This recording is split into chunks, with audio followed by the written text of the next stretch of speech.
and welcome back from break. I am back with you here, Gus Demos, with the Open Currency Hour.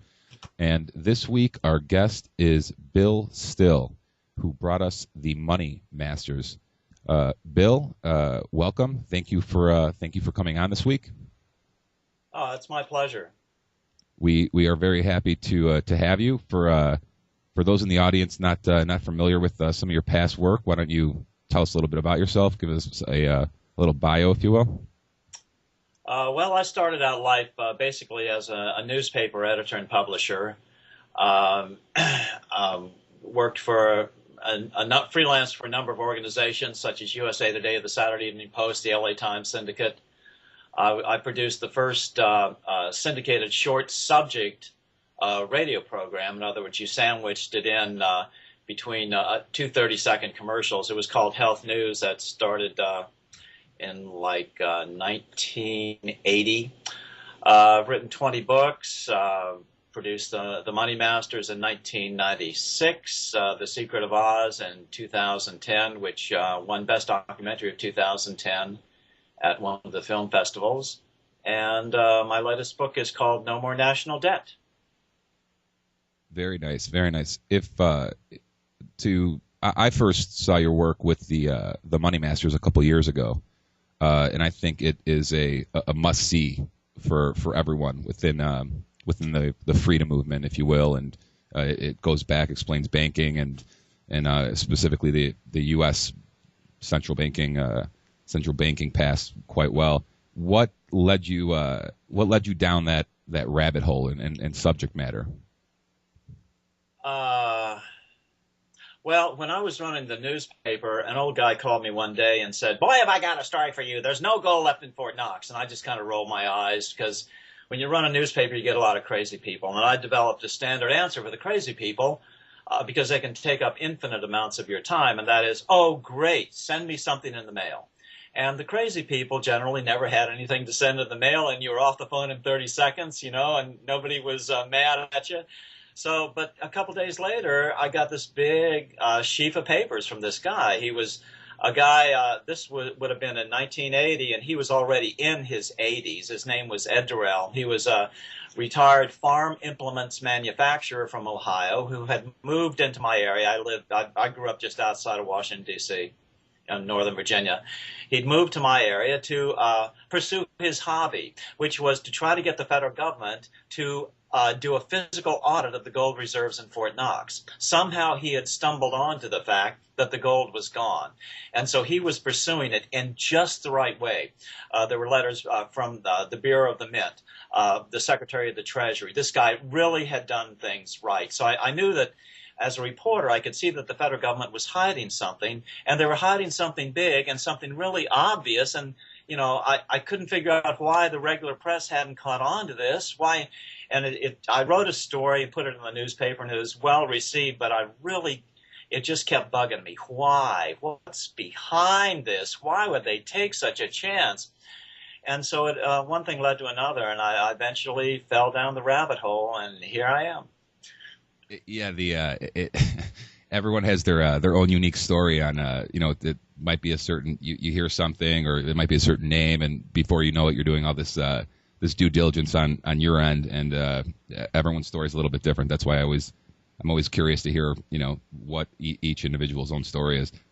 I don't know if what your current what your feelings are on the current situation. I don't know if you've seen recently in the news they're actually pushing towards allowing some sort of audit of the gold reserves, and a lot of people think that there in fact might be gold there, but multiple parties actually hold ownership over that gold.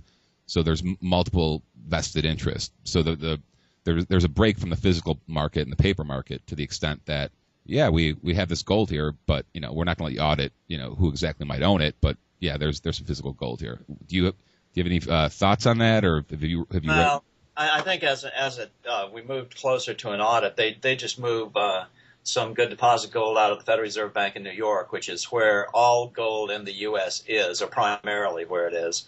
But Ed Durrell did force the doors open in 1973. It was called the Mary Brooks Peak. Mary Brooks was then director of the Bureau of the Mint.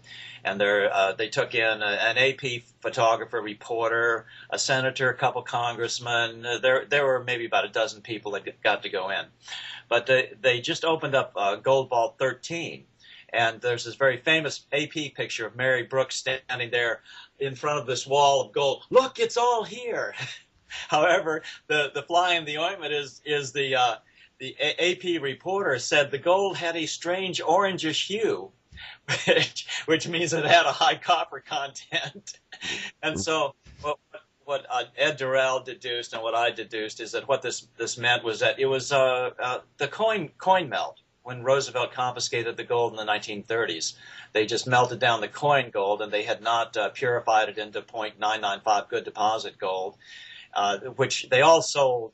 That was all gone more than likely by when 1972, 1973, when Nixon closed the gold window. He didn't close it just to be a bad guy. He closed it because they'd sold all the gold into the London gold.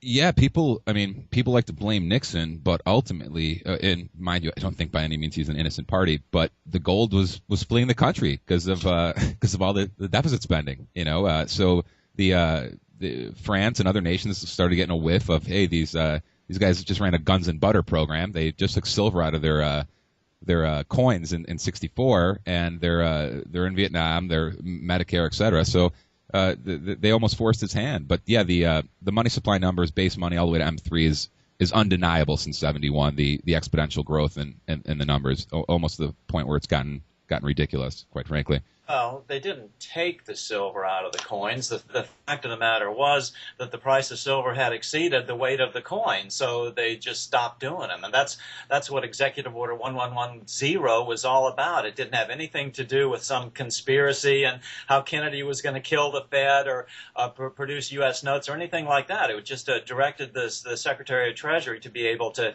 reissue silver coinage. And in fact, the reason the president was no longer going to be involved was because they knew that they were going to kill it anyway because the price had risen above $1. Got you.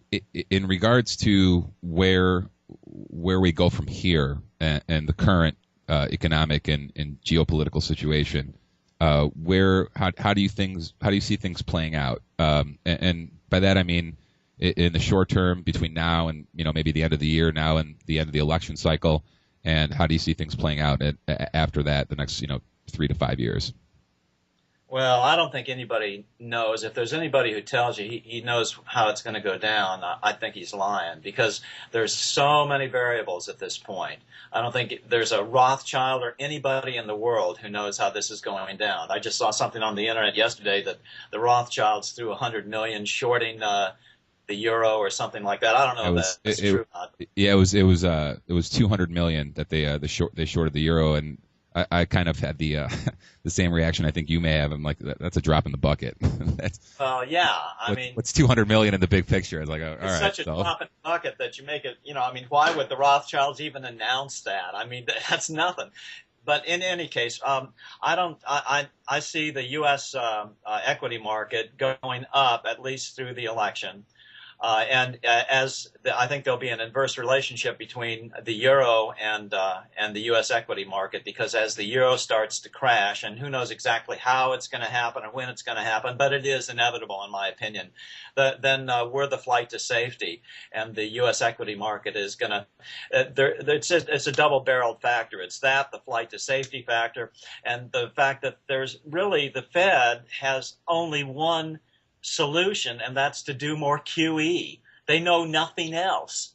So, what we really need is to get out of this whole debt money box altogether. And until we do, there is no satisfactory solution. So that's my take on it. The fact that a 10-year bond paying under 150 basis points is the flight to safety really tells you the state of the world. Yeah, if you acknowledge real inflation's between 5 and 10%, and so basically the best you could do nowadays, a flight to safety is losing 4 or 5% a year. That's what the hedge fund managers are telling their clients. Well, and all that says is we're in a deflationary scenario still. That's the sense. I think, my opinion, and I don't know what your feelings are on it. That there's only two ways out, two out scenarios, and one is just a massive debt deflation, liquidation type event, which would ultimately you start mark assets to market, et cetera. The other is the post Keynesians are calling for a debt jubilee where you'd point the helicopters towards the people and wipe out debt that way. But both scenarios have massive ramifications. Be it inflationary ramifications or deflationary ramifications. But that's the way I see it anyway. Yeah, well, when you start getting into prognostications, that's where I get a little hesitant because I'm not sure exactly how it's going to go down. I think they're going to try to cool the U.S. market up through the election because I think they want Obama reelected. And thereafter, there's going to be hell to pay. I concur with that. I usually tell people if the Dow and the S&P hold these levels, the banksters have their pick. It's Obama. If they let it deflate before that, they're trying to get Romney in there. Let me ask you this: many now acknowledge the problem. This is a debt-based monetary system. You could call it Ponzi-nomics. You could call it whatever you want. But the model itself it's done what it was intended to do. What are your thoughts on solutions? What do we go from here? What is in Bill Still's perfect world? What would our monetary what would be the U.S. monetary policy? Well, you can't pay down the national debt because the national debt is the national money. Every piece of paper, every digit in every financial computer is created as an interest-bearing debt. So to pay down, Paul Ryan, for God's sakes, the House Budget Committee director gets on TV and says, "Well, we're going to have all this good Republican austerity, and we're going to pay down the national debt." Duh! He's going to pay down the national debt by obliterating additional money in this economy. How's that going to work?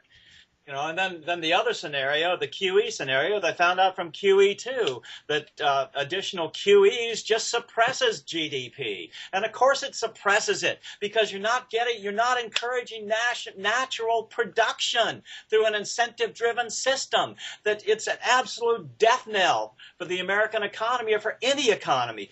All these economies have to just completely cut the cords on these international agreements and such. They need to go back to nationalistic-based economies with their own national monies, take the devaluation hit however you have to take it, and get back to stimulating internal production. You don't have an economy without internal production. You have to be almost completely self-sufficient in this world if you're going to have a sustainable economy. You've got to eliminate the ability of any sovereign to borrow. That's job number one.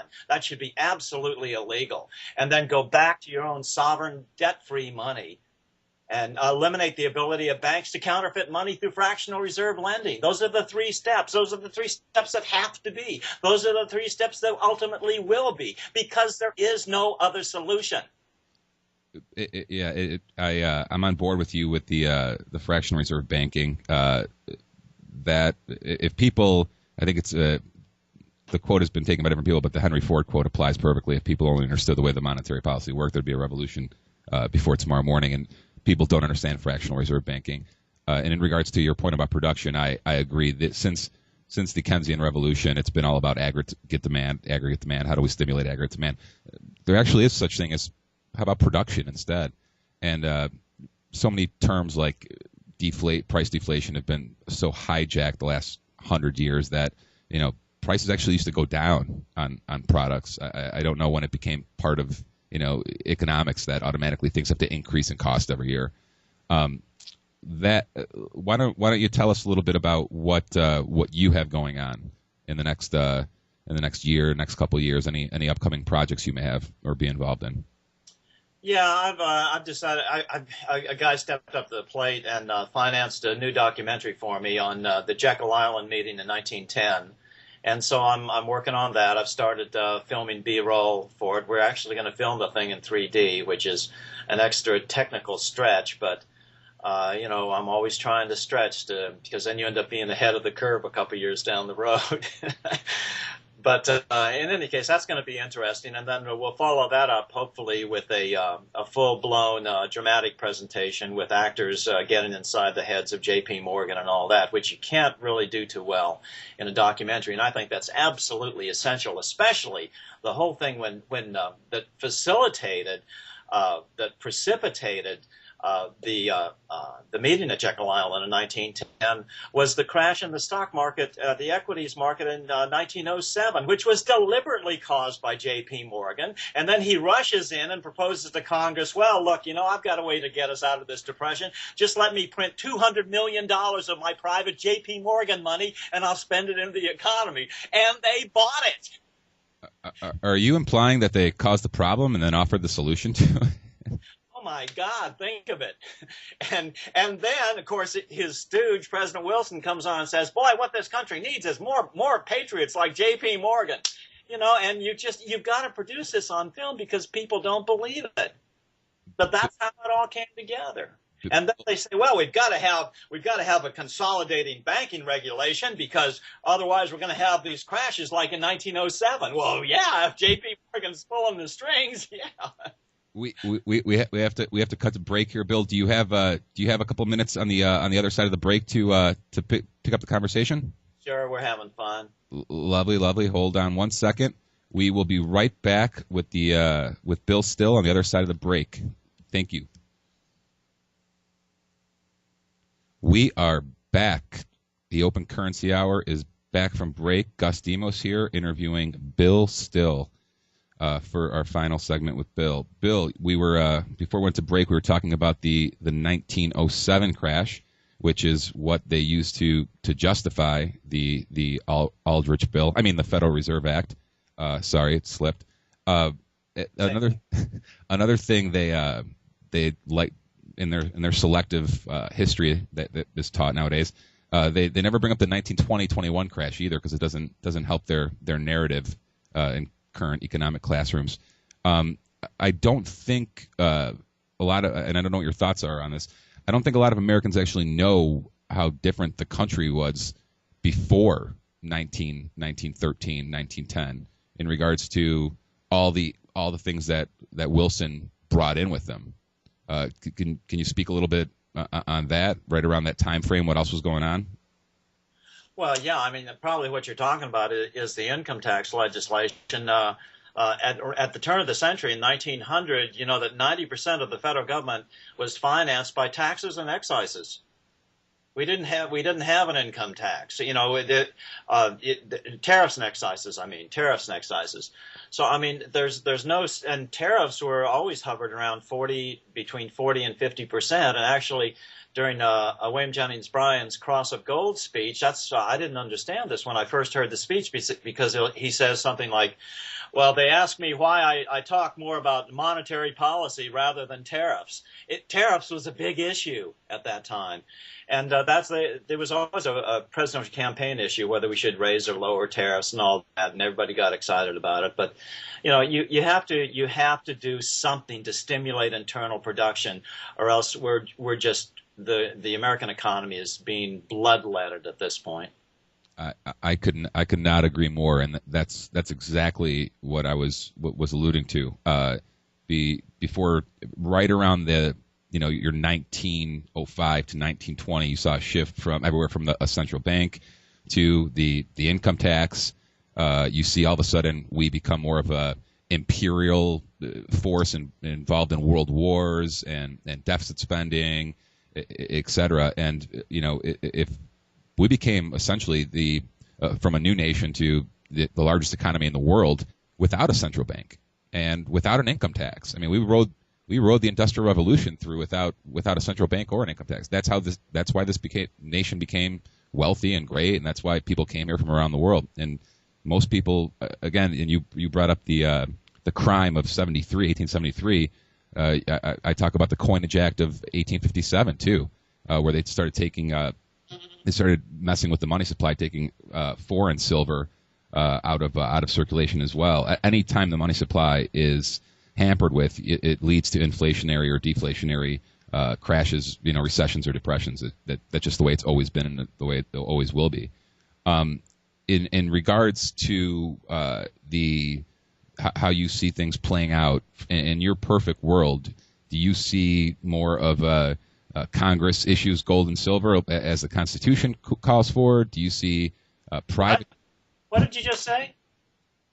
As gold and silver as the Constitution calls for. What part of what nation's Constitution are you referring to? I it's thought not the U.S. Constitution. I thought there was a Constitution that said something about gold and silver. Am I wrong in that? Yeah, you're wrong. You need to read Article 1, Section 10 more carefully, where it forbids the states from paying their debts in anything but gold or silver coin. However, do you know any states that have ever paid their debts in gold and silver coin? No, number one. And number two, the reason that was put in was because state banks were printing their own money independently, so they were just trying to cut that part of it out. No, the Supreme Court's already ruled on this, that the federal government has the perfect right under Article 1, Section 8 to maintain the value of the money to print paper money. So that whole thing, even Murray Rothbard, the great anarchist leader of the gold bug community, has admitted that from the point where there were 4 Supreme Court rulings in the post-Civil War period, and from the point of that last one, quote, paper money became consonant with the U.S. Constitution. So when you start talking about Rothbard and gold and silver and states issuing or paying off debts with gold and silver, how do you see the states taking more of a frontline approach to? I know Utah's just passed legislation. I believe there's 11 or 12 other states with gold and silver legislation. Have you been following that at all? And how do you see that playing out? You're breaking up a little bit, so I didn't quite understand the question. I was saying, had you read anything or been paying attention to the states the individual states passing legislation regarding gold and silver? And I brought up Utah as the example. And well, yeah, I was the only monetary reformer to support that bill in the first place. They got me on board, and I have no problem with having gold and silver coin as a complementary currency whatsoever. Because there's always the cost of using that of a gold coin as currency will always exceed that of a rightly formulated United States note. It has a cost of assay. So, I mean, you can have it kind of as an oddity. You have it, to make people feel more secure, whatever. But it's not the solution. I mean, you would never want to have a gold-only money system again. I mean, that's what Great Britain tried to do to the United States in the pre-Revolutionary War period. I mean, why would you do that? I mean, because the rich guys of the world will always buy up the gold, especially as such a bill marches through. I make the analogy. It would be like if we made the hairs on my head be the only basis of money. That wouldn't be very fair for you. You wouldn't have any money. You'd have to come and beg me every time I went to the barber. It just doesn't make sense. In order for money to truly serve the public interest, it has to be without value and be ubiquitous. Those are the two attributes that really makes money serve the public interest. And of course, money serving the public interest is the most important power of a sovereign. Very, very good, very good. And I'm actually on board with you where I don't agree with the gold standard guys at all as well. Gold has been hoarded, and it's in the hands of the central bankers and the oligarchs, and I don't think we should be on a single monetary or metallic standard. So we're on the same page in regards to a gold standard. That's why the Fort Knox story is so important, because right away you can say, U.S. government owns no good deposit gold. If they had it, they would have shown it in 1973. They're required by federal law to produce an annual physical audit of the gold reserves in Fort Knox, yet one has not been done since 1955. How come? Why isn't the press all over this? Audit the Fed, forget auditing the Fed, audit the gold reserves in Fort Knox. Yeah. I could not agree more. I definitely want to know where my grandfather's gold is, Bill. So I could not agree more. We are running out of time here, so I wanted to formally thank you for giving us the time today. It has been an absolute pleasure, and I hope you'll come back and talk with us again soon. Anytime. You're a very knowledgeable guy, so it's a pleasure to talk to you. Likewise, Bill. Likewise, Bill. And I'm a big fan of your work, and I look forward to some of your upcoming projects. Thanks. Thank you so much for joining us. And this was Gus Demos with the Open Currency Hour here with Bill Still. We'll see you on the other side of the break.